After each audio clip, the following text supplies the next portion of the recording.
This is Larry Bonaroto from LarryOnLearning.com, and this is your Morning Minute. Do you really want a promotion? What you must understand before you get the title. Alberto and Justin worked at the same company. Both were solid performers.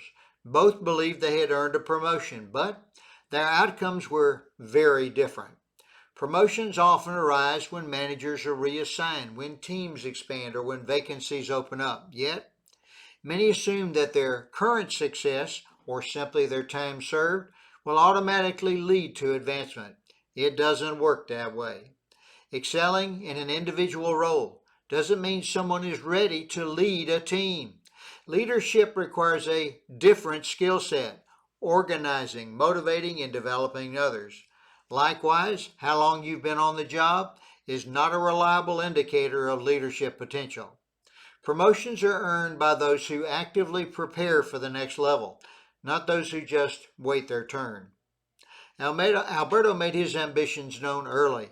More importantly, he invested in himself, developing the leadership skills his future role demanded. So when the opportunity came, he approached his manager confidently, sharing his preparation and his readiness. He was promoted and he was wildly successful. Justin had past success in the military and also expressed his desire to lead. He enrolled in company training and was promoted. However, he struggled with the responsibilities of leadership. His team underperformed, and ultimately, he lost the role and he lost his job. So let me ask again, do you really want a promotion? Are you investing in the right skills to lead others? Are you prepared to succeed through others? And are you aware that if you fail, your former role may no longer be available? And now for today's Morning Minute Challenge. Write out your personal plan to acquire the leadership skills required for promotion. Send me a copy. I'll be happy to provide feedback. Then share your plan and intentions with your superior and ask for guidance on next steps.